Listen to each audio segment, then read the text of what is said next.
Thank you to Barney. Uh, I I don't know what breakfast is like in Mexico, but Tara still hasn't actually returned yet from her breakfast. So could I just check first of all now that you can see my screen? Could you just type yes, please, into the chat box just to tell me that you can see my screen?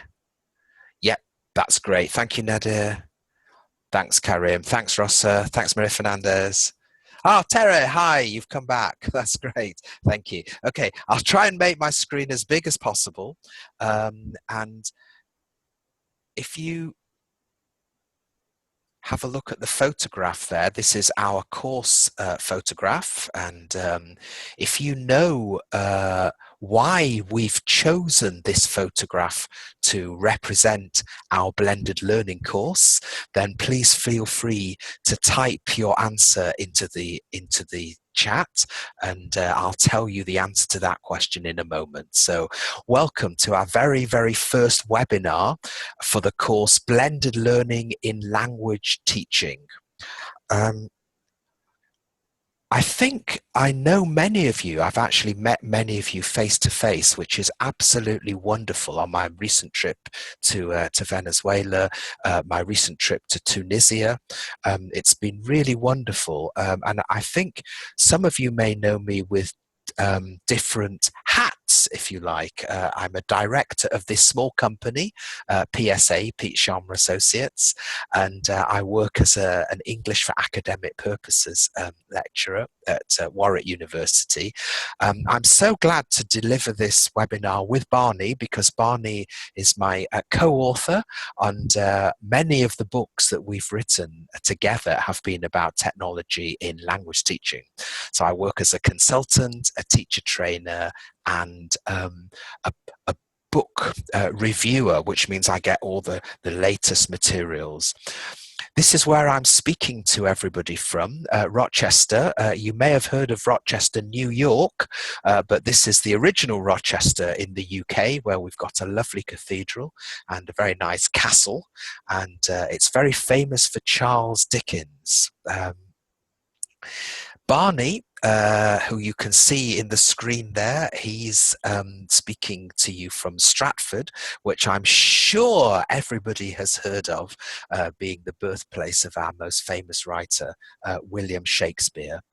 So, welcome to the first webinar, and we'll just spend a few moments in the area of just saying hello to each other and getting to know each other just a little bit, and then I'm going to give you an overview of the complete course.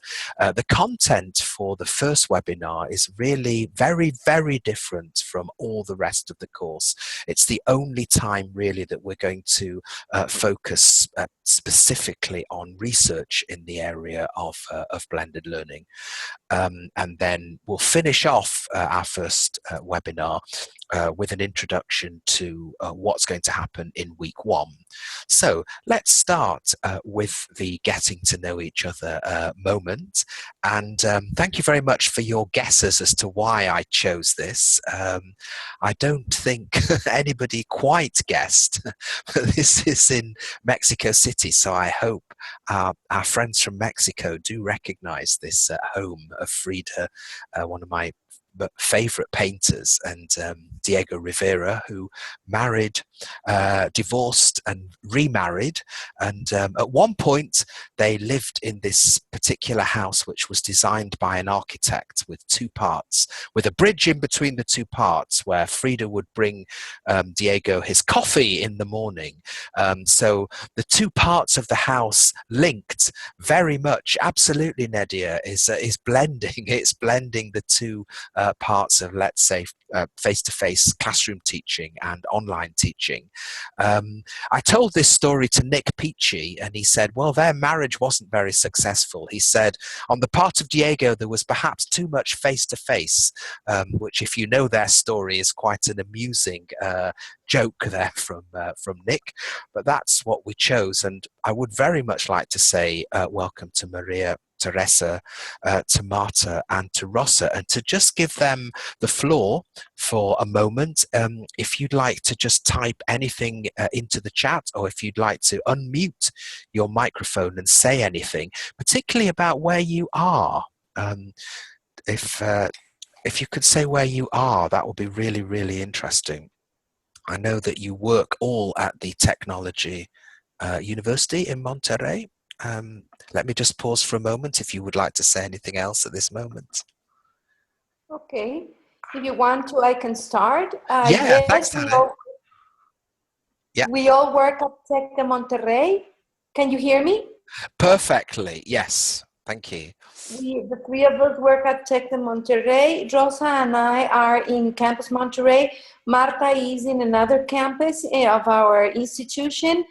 And I'm a true believer of blended learning. That's what when I got the invitation to this course, I immediately accepted.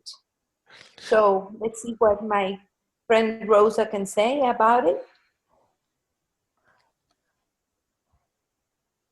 Yeah, Rosa, Yes, do you want to add anything? we have been using some of the specific points of blended learning in our English classes. And every time we have the opportunity to take a course and to learn more about it, I mean, because I know that it's something that it's been researched all the time, and there's always something new to learn and to share it with different colleagues from all over the world. It was a great opportunity. That's why every time someone invites me to participate in one of these courses, I'm in, and I'm very excited about it. That's lovely. Thank you so much. Okay. Okay, I'll move on, but I'm going to go to the next country, if that's okay, and say that I've recently been to Venezuela. It was a very, very lovely and interesting trip. We should have 6 participants from Venezuela, but as you can see, possibly due to problems with the electricity, this afternoon we're just being joined by Burgos and also Maria Teresa. So Burgos, I'm just going to say, would you like to say anything at all at this moment? Please. Well, I'm here. I'm listening. As I wrote in the chat, the electricity went out. I didn't expect this, but fortunately, I have some battery, some charge, and I can be here. I don't know, for 1 hour. I don't know how much it will last, but I'm okay. Yeah, I'm very now. to know you, and very excited. I've been into online learning for like 3 years, teaching Spanish as a foreign language and teaching English as a foreign language too. So I'm looking forward to learning more, and of course, if I can share something with you that can be useful for you, with your job, your occupation, whatever. So I'm here available. Great, lovely. Thank you, Burgos. And hi also to Maria. I don't know if you would like to say anything, Maria? Well, yes. Unfortunately, I haven't had the chance to work with blended learning before, but I'm here because I want to learn about it, and it is in papers, but we haven't applied this. So I think we need to learn a lot about it. Great. Thank you so much. Let's move now. Oh, Maria will perhaps just need to turn your microphone off, or Barney will mute you. Thank you. So we're going to move to Tunisia now, a completely different part of the world. And first of all, I'd like to say welcome to Nadia, who I just met a couple of days ago. And Nadia is somebody has all their family around them. Hi, hello. Hi, Maria. Okay. Nadia, who won one of the recent scholarships for Tunisia. Nadia, do you want to just say hi? Hi everyone, I'm very glad to meet all of you, and it was really nice to meet you, Pete, this week. I'm an English teacher at the National School of Engineers of Tunis, and I've been using blended learning for 5 years now. And I'm an MA student in didactics, and my specialty is going to be blended learning. That's fantastic. Hopefully this course will match very much what you're doing. Karim, please forgive me. I'm not going to invite you to say anything because it might be very difficult, but you are very welcome to say hi through the chat. Please go ahead and say hello to us. And I'm going to say, unfortunately, Fauzi has not been able to join us now, but Fauzi is our participant from Morocco. I've never been to Casablanca, but I've been to Morocco as a tourist. And Fauzi took the ITDI course on blended learning, and he wanted to take this course, and I told him, please don't take the course because you've done it already. And he said something very interesting, which is he didn't finish his final assignment, so he didn't get a certificate. And it really is very interesting that he decided to take the course again, partly because in 1 year technology's changed so much that he wants to keep up, and also it points out that fact that many people actually don't manage to complete online courses, partly because of managing the time and so on. So I was delighted that he wanted to take the course again, but I'm deeply saddened that he's not here this afternoon. So I will chase him up and find out what's happened to him. But welcome. You'll be working together over the next 4 weeks, 1 month, and I think hopefully you'll not only meet people from your own region, but also people from different parts of the world. So that's really to interrupt, Pete. that's okay. We've been joined by Jose from Venezuela. Oh, that's fantastic. Yes. Welcome, Jose. We can't see him, but he can hear us. Oh, that's great. Okay, a really great welcome, Jose, and I'm glad that you can join us and follow along with us. Okay, so that's the end of the very first part, which was just saying hi to everybody, getting to know the course participants. And now, if you'll bear with me, I'm going to give you an overview of our course. And the first thing I'd like to say is, at one level, it's an introduction to blended learning. So, Maria Fernandez, if you feel it's quite a new field, that's absolutely fine. The materials will introduce you to all the different aspects. If you've already been working with blended learning for a time, I hope that it'll be enriching too, because it's such a huge area. There's so much to learn about different platforms that I hope there'll always be something in the course for you personally as an individual. So let's spend the next day or two sorting out your access problems and making sure that as soon as possible you can reach this screen and you can click on Get Started. This screen will be your platform. It's from English 360, and I am absolutely sure that English 360 will be a new platform for many people. And that's a lot of what blended learning is about, selecting and choosing the most appropriate platform for you and for your materials. So when you access the course, if you are new to this particular program, then there's a lot of help for you, and you might want to spend an afternoon or an evening just getting familiar. The course aims are listed. I'm going to just run through the aims now to make it clear that the aims are to introduce you to the concept of blended learning, but in the context of language teaching, to compare a range of approaches to blended learning and a range of learning platforms, to encourage you to explore the pedagogical rationale behind blended learning, and to present a framework to help you to create blended learning courses appropriate for your situation. And all the way through the course, I'm hoping that you'll just be getting familiar with the English 360 platform, which is quite an exciting platform.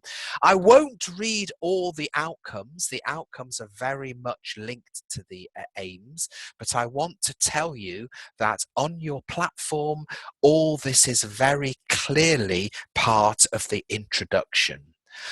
What I would like to do is just to tell you how the course will unfold. So here we are in webinar 1. I hope working well with the Zoom platform. The Zoom platform is quite new for me, quite new for Barney, I think, too. Maybe new for quite a lot of us. So it's interesting to see this, how this particular platform compares with other platforms that maybe Burgos can tell us more about later, such as Adobe Connect platforms that you might be familiar, Cisco WebEx and so on. So the main aim of the first webinar is to look briefly at the research, and then we'll finish off this morning or this afternoon, depending on where you are, with an introduction to what's going to come on your platform during the first week. How long will you need in the week?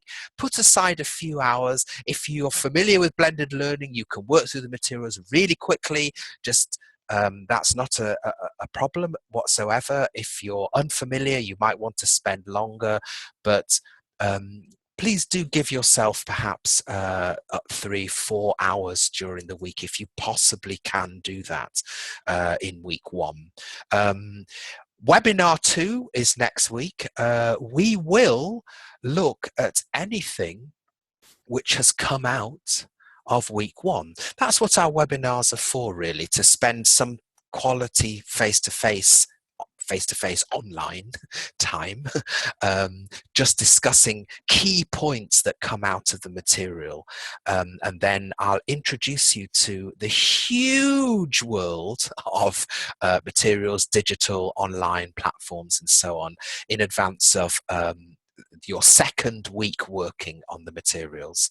Then next, I would say the weekend after that, but unfortunately I'm in Bilbao in Spain, and that could be highly problematic because then it's the only webinar which is not at the weekend. So people may have problems connecting on Monday, but that's just the situation. I'll be back and deliver the webinar on Monday. I'll be your online tutor. We'll look back at week 2, and then we'll have a look at the pedagogy in terms of language teaching. And then in the final week webinar, we'll be looking back at week 3, and then I'll introduce you to course creation. So that's an overview from the perspective of the webinars and from the content on your platform. After the research, week 1, we'll be looking at the history and models of blended learning, the question why blend, challenges, and what I believe are 4 critical success factors, the pedagogy of blended learning. In week 2, we'll be looking at materials and the massive range of VLEs, virtual learning environments. Week 3, the focus is on language, and in the final week, actually creating your blended learning course. So, just to finish off this part of the talk, just to let you know that in your platform, this is what your platform will look like. You have a lot of information. Skim it if you feel happy, comfortable. Don't spend a lot of time. But if you are new to the platform and to blended learning, perhaps it's a very good idea to focus on how to follow the course. There is a guide. If English 360 is new, then there is an area which has been built by Barney. I'd just like to say a huge thank you at this point to Barney. Barney is the guy, the silent hero, and behind all of this, there's a guide to English 360. And you have a task. Please, could you do your task, your first little task in the next day or 2, please, just to tell us more about who you are. You need to complete your profile. Pop up, if you like, to post a photograph. This is where you need to go. My profile. Here's my profile. You can use that as a model. It's not too long. It's not, I hope, too boring. It's quite short, but it tells you, I hope, what you need to know and what people need to know about you. Obviously, your nickname, maybe exactly where you work, your job title. Specializations is so interesting. Burgos, for example, works very much in the online arena. You know, it's good to know that he knows a lot about that particular area, and so on and so forth. If there's an area that you're really interested in, tell us about it. And if you want to tell us something personal, like who were those fabulous kids that appeared in the little square there? Who are they? What are their names? And do you have any dogs and pets and what have you? So you can certainly tell us something personal. So first little piece of homework, if you like, to do after this session is if you could complete your profile. That would be very kind. Thank you. That's the end of the overview of the course, and I'm just going to pause just for a minute or two in case anybody has a question that they want to ask using their microphone, or if they want to just type into the chat. If you have a question at this point, don't hesitate.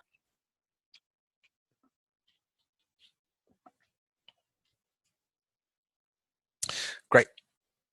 Thanks, Burgos. I remember that.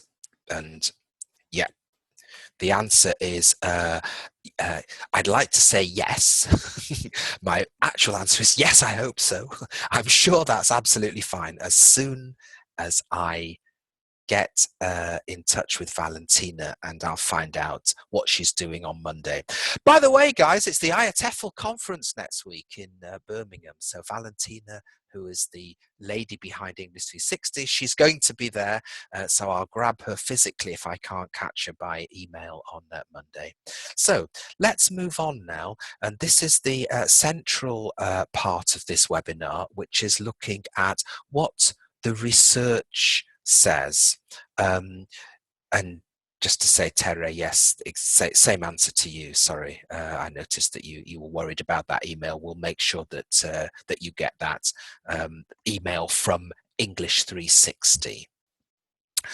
Okay, so before we look at what the research says, I would just like to start with a note of caution. As many people know, research is often based on numbers and figures, scales, Likert scales, 1, 2, 3, 4, 5, then crunching the data. So there is a possibility that research which is extremely critical in scientific topics, is harder to bring across into the humanistic area. So I would like to say, first of all, that is a slight concern. I'm going to read out that quote from Allwright and Bailey. Qualitative inquiry is okay, to be desired, is advocated, but classrooms are far too complex to control all the variables required in experimental types of research. Now, I happen to believe this quite sincerely. When you look at the magic of what happens in a classroom, it's really quite hard. And I think that two things that really hold us back are this difficulty in isolating the variables. If I could give you an example, here's the class without blended learning. Here's the class with blended learning. Are we able to prove definitively that it was, and then what are we going to say? What, the materials that made the difference, the blend that made the difference, the teacher? How can we bring it right down? So it's very difficult to do this, I think. And I'd like to say I'm not so involved myself in the research, but hopefully on a course like this, we have people who are able to help us. This type of research often comes up with this problem, the no significant difference problem. Here's the group with the interactive whiteboard. Here's a group without the interactive whiteboard. There was no significant difference between the outcomes at the end. And in fact, there's a website devoted to the no significant difference phenomenon. So that's going to be quite difficult. And if you could just reflect now, just for a second, about you yourself. Where are you in this diagram? So on the left, we have people who are perhaps very, very much based within university contexts and who are very much devoted to academic research. On the right, people who on Monday morning are at the photocopy machine and wondering and worrying about their students, and they're also perhaps quite interested in what the research says, but they can't stop the fact that they're going to teach their next lesson. And then in the middle, this wonderful book from the British Council, the PDF is available for you all on your learning materials, which really is a fantastic bridge, a bit like Frida and Diego's bridge between the academic and the practical. So if you decide where you are on the diagram, could you type in the letter R, P, or B? So if you think that really, more or less, what is you and your work is involved in research, bibliographies, what the literature of blended learning and so on, what the literature says, please type your R. If you are a teacher, primarily before everything else, and you are involved in the classroom, P. And if you're somewhere in the middle, just type B. So let's just get a course profile now in the next 30 seconds. Thank you. B from Nadia, B from Maria Fernandez, A.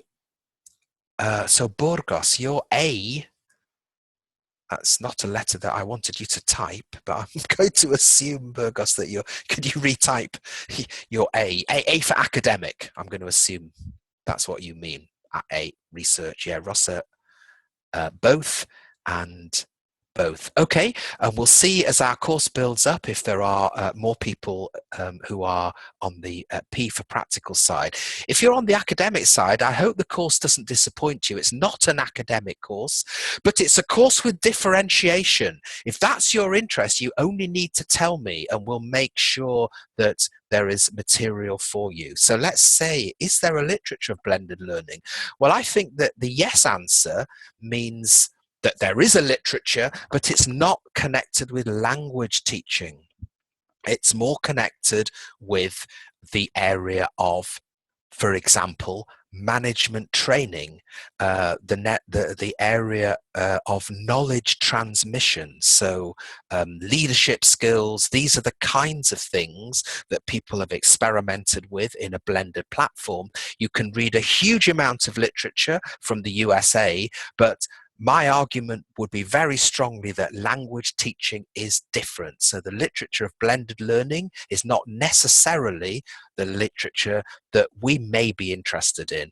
There is a literature of English language teaching, but it's incredibly limited. And this month I'm dedicated to studying this, and I can give you the results of what has come up. But I think that in language teaching, most of the research actually focuses on different areas. So it's only incidentally linked to language teaching. What are those different areas? I think many of these areas will be familiar to you. SLA, second language acquisition, constructivism, socio-constructivism, behaviorism, learner autonomy, motivation, computers, just the study of computers in language teaching. I mean, that's what people are studying. And incidentally, there's things that we can learn as blended learning proponents. So let's break this diagram down now and start, if we could, with second language acquisition. This is a good moment to tell you that the middle of this PowerPoint will be made available to you as a PDF after this session. I'll post it to our learning platform. So you don't have to worry about the tiny writing here on the screen. You can read that at your leisure if this is interesting for you. The first thing actually says that there is a clear link between SLA and the kinds of activities involved in blended learning. Scott Thornbury has just written a brilliant article. I hope this course will be really up to date, and if you're interested in that article, we'll get that to you, which really draws on second language acquisition. And Jane Willis, who many of you will have heard of, when she discusses second language acquisition and talks about the 3 essential conditions for learning a language, you've got to hear it. I couldn't learn Arabic, for example. I don't speak a word without hearing it and exposure, just like children. But that input will remain in my head unless I've got a chance to actually use it. And without motivation, nothing will happen. And finally, instruction can help. I think we have a new person joining us. Yeah. Okay. I'll say welcome, but I'll just continue if you bear with me. I think that's Fauzi from Morocco. Okay. So, sorry. Instruction, teacher instruction, is possibly desirable to help learning take place. And Paul Brett, who many of you may have heard of in his work on multimedia, has actually shown very much how CD-ROM and SLA link together, that students studying using CD-ROM can have many of the kinds of elements of SLA in their course. Discs can be motivating, they can give authentic tasks, and intake can actually be changed into output. So there is a very strong link between second language acquisition and blended learning. And in the area of motivation, clearly, motivation is the factor most frequently cited as critical to successful learning by learners themselves. So if computers are motivating, if online tasks are motivating, surely that can only be a good thing. I'm going to move to autonomy. And that's something which is extremely interesting, the ability to take charge of one's learning. And I think during this course, we'll be hearing a bit about how autonomous students are in various areas. On that diagram, behaviorism was shown, and I think many people smile at this point and actually say, that's so old. Skinner. Stimulus and response. What I think is very interesting is just have a look at multimedia materials, and many of the latest multimaterials are absolutely linked to the same kinds of if you like, principles and so on, which were being espoused by Skinner. But there's been a radical change, and this diagram really helps to look at that change. And what I've seen recently is very much educational systems espousing a top-down approach, and actual learning happening at the moment where people are constructing knowledge. So next week, guys, I'm sure you know, for the next month, I'll be there as your guide. I'll be there as your whatever you like, guide on the side, coach, mentor. These are all in this diagram that you can have a look at later. But it will be your discussions with other people on the course which will move your knowledge forward. So clearly, online learning and constructivism are extremely linked. And when it comes to socio-constructivism, this is a very interesting quote. Socio-cultural theories of learning argue that learning occurs more effectively when people are working together. You can do it in isolation, but often that knowledge doesn't become real until you build it with other people. And I think that this course is very, very much based on that we will explore together the meaning of blended learning. This picture, by the way, is from the ITDI course, and it's Google+. And it's very interesting how participants use Google+. So I will say welcome to Fauzi. There I can see in the screen. Hi, and he built that knowledge, and we will do the same thing in English 360. Okay, so let's just finish off this brief part by just saying one or two more things. There are a lot of studies which are looking at data. A lot of these come from the USA. We can give you access to quite a number of these if you're interested. You'll need to let me know that you're interested. And this is one of the optional readings.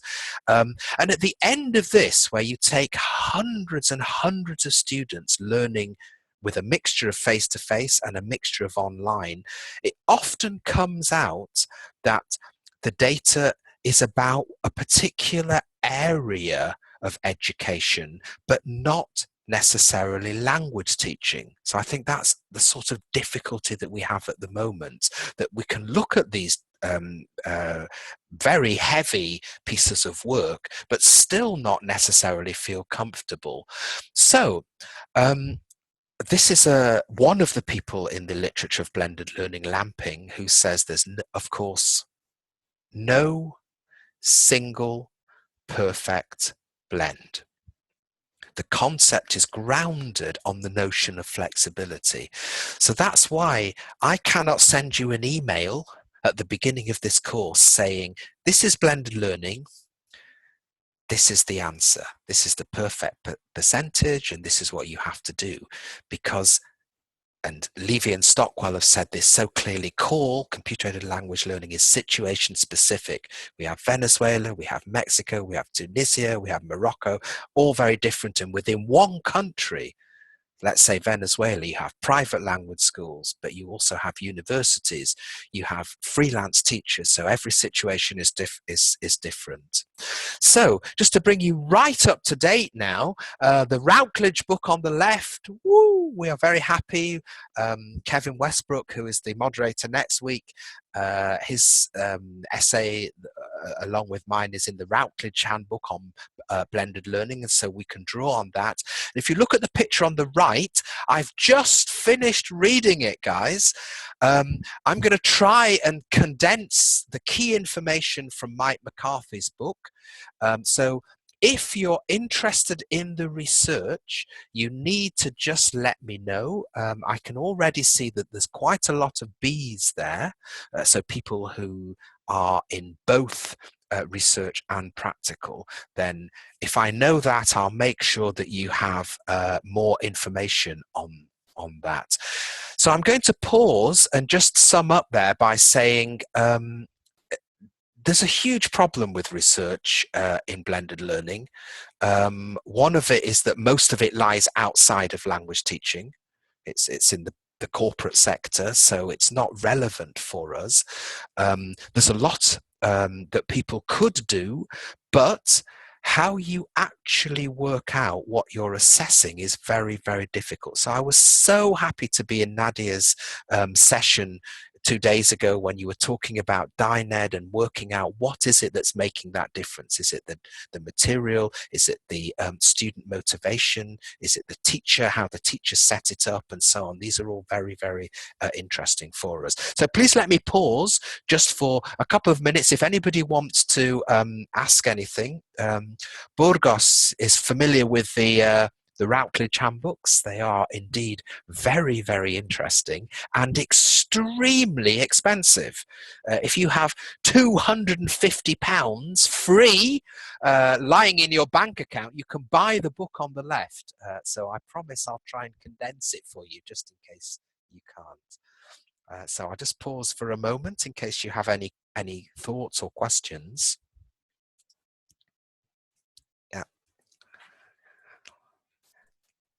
It can be very difficult, and sometimes PDFs are very difficult too to get. You actually have to pay for the PDF, and the abstracts can be very helpful. Okay. Thanks, guys. Burgos, please go ahead and share something. If you'd prefer to do it speaking, then I'm sure that you could turn on your mic. Okay, hello. Well, first of all, I'm sorry that you cannot see me, but I'm very attentive to your words and to all of you. I'm smiling now, so you can picture my face smiling.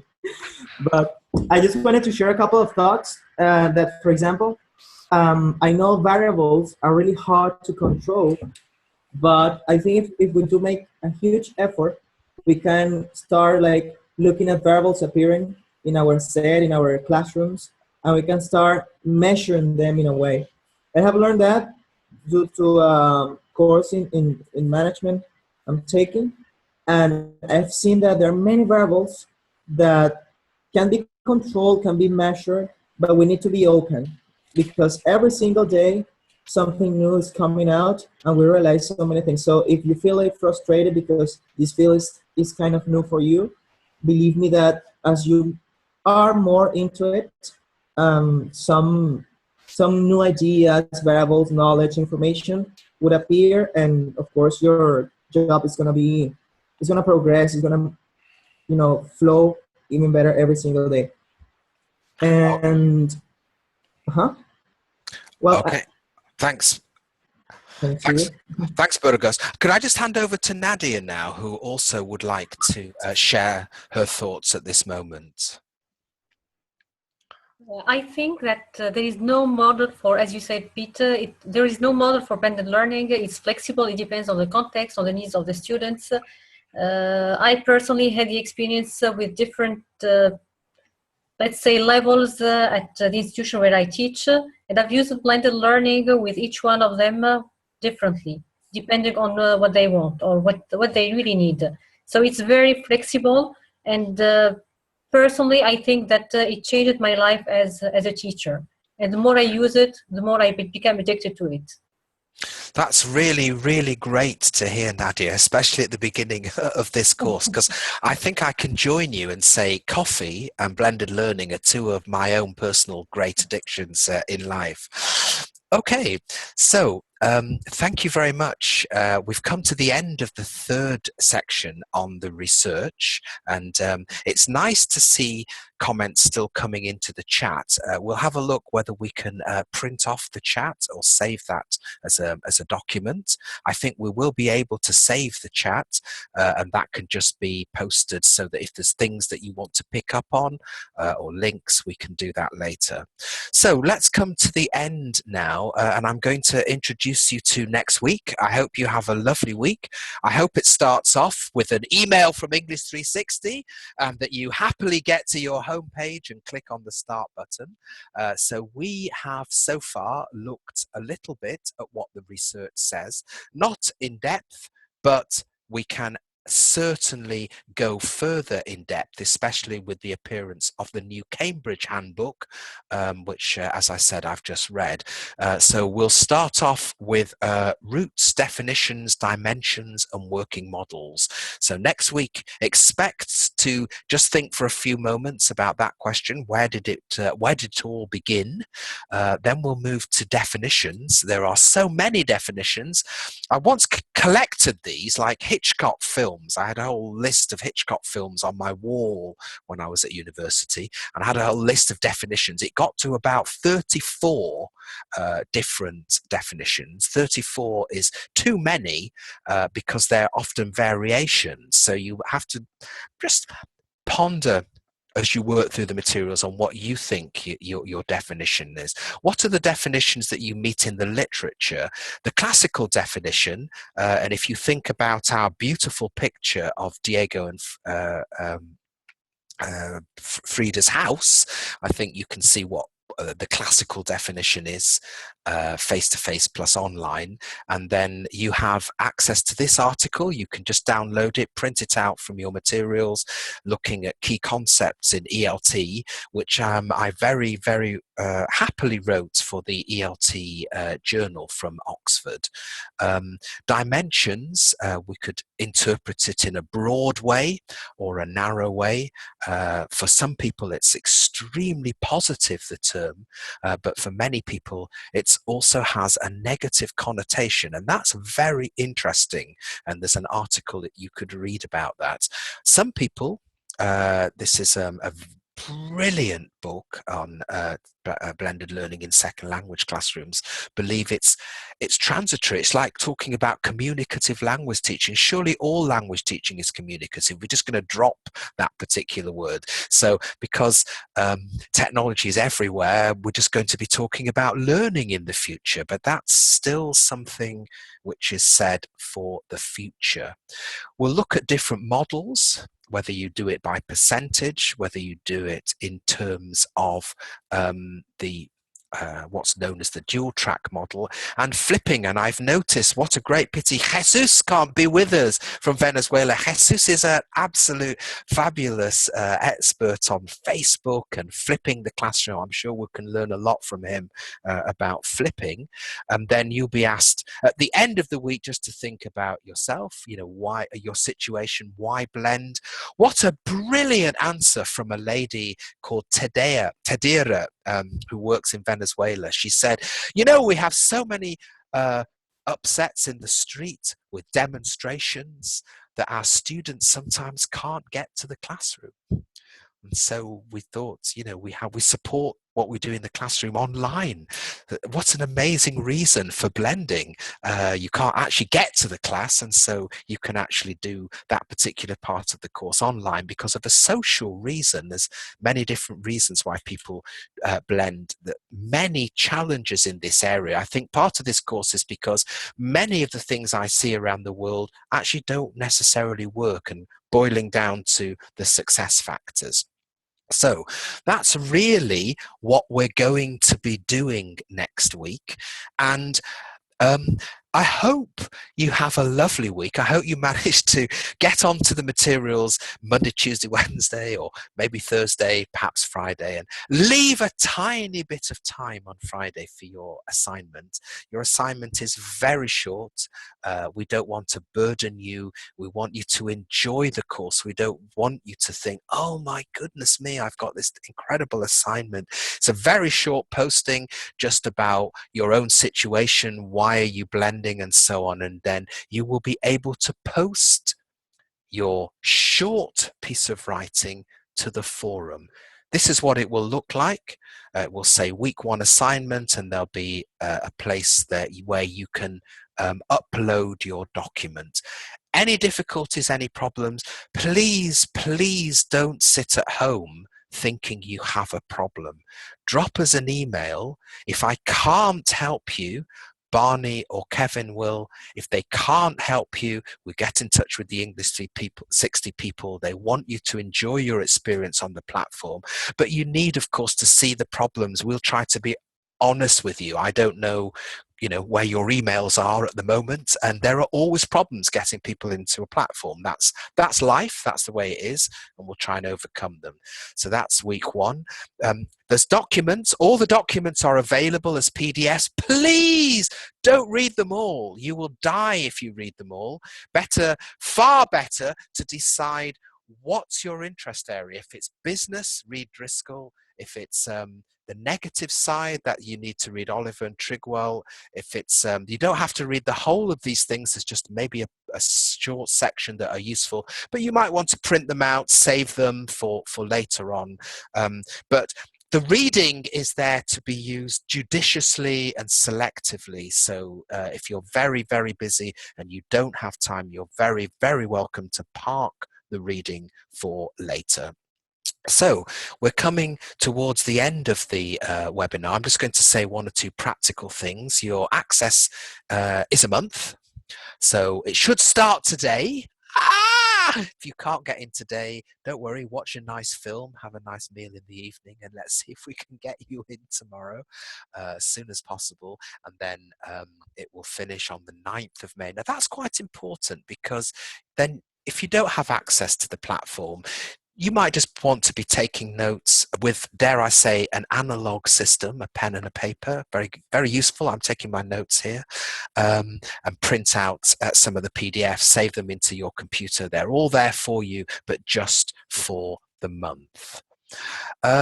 Comments. Now this is very, very important. Every page that you have as you work through your materials, there's a little button at the bottom, and it just says comments.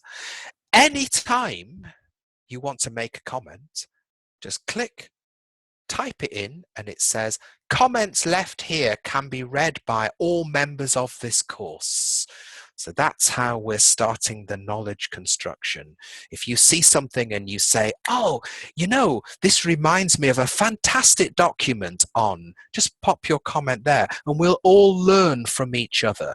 If you have no comments, don't invent a comment. It's just there for you if you want to say something. Comments are often a good place to ask questions like, I don't really understand why people say this, and then somebody else might answer your comment because they'll see your comment and then they can respond. So that's comments. Messages are to me.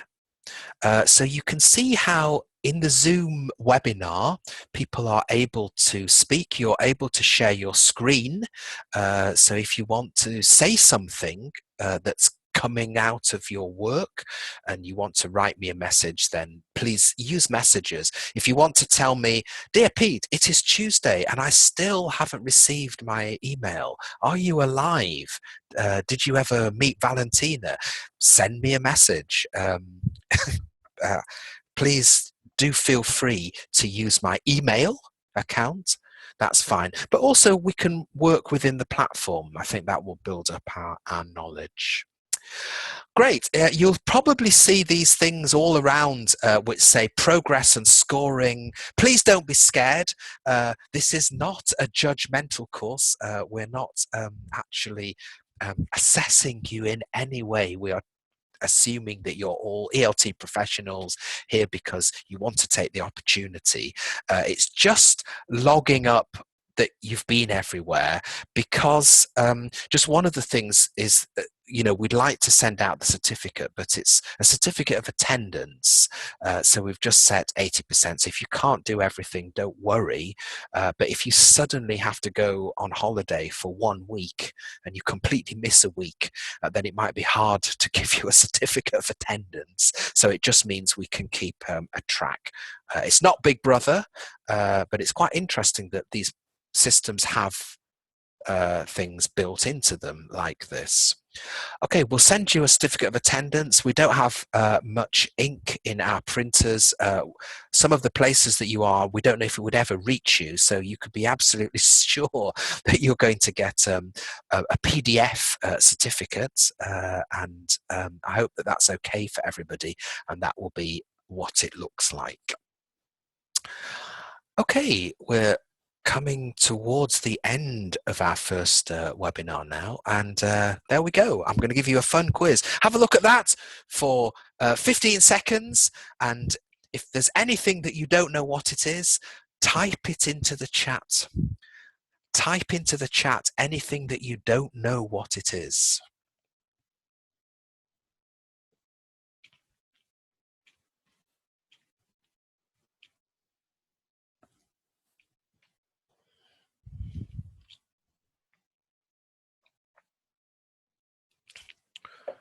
PPP, thank you. Authoring tool, PPP, TBL. Thanks ever so much. So let's start off with PPP. If you know what PPP stands for, could you type the 3 words into the chat? PPP.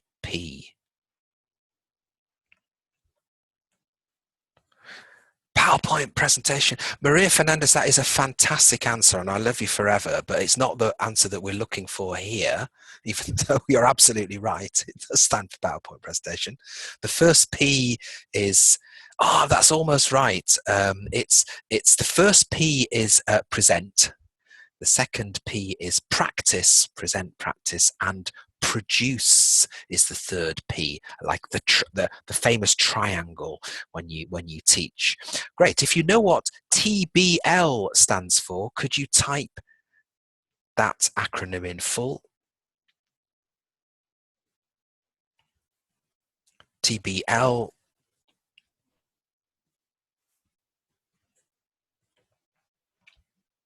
Okay.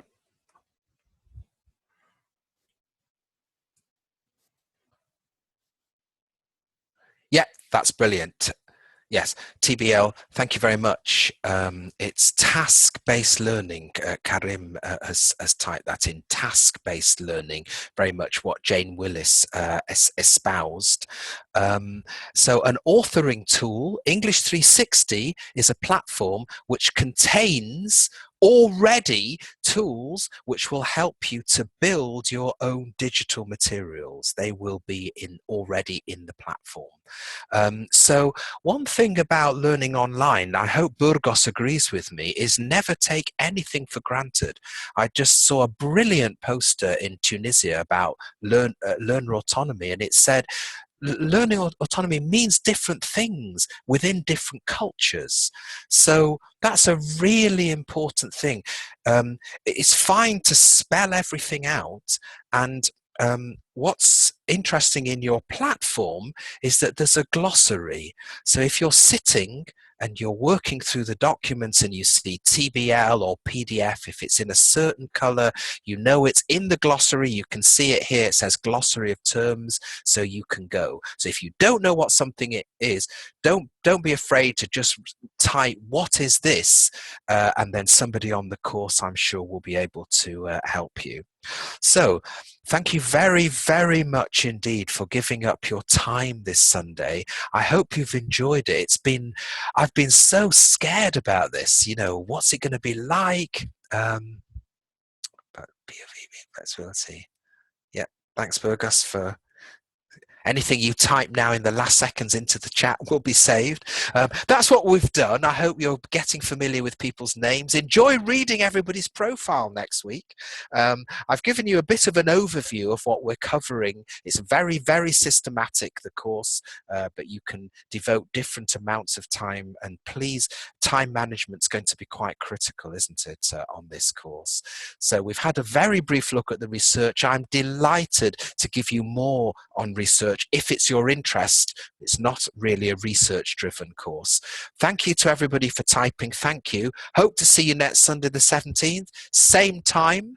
That's Barney, myself, Kevin, everybody at PSA, we're learning. We'll always try and help you, but please bear with us. If it kind of goes a bit pear-shaped, we'll try and help you.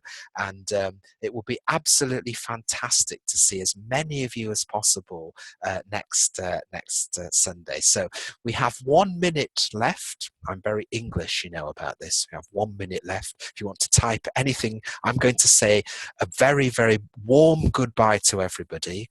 Have a lovely, lovely week, and I'll be in touch during the first couple of days next week to get you into the platform, I hope. Okay, so goodbye, everybody. Have a lovely week. See you all next Sunday. Okay. Bye-bye. I'll hand you back to Barney now in case he just wants to say an official goodbye.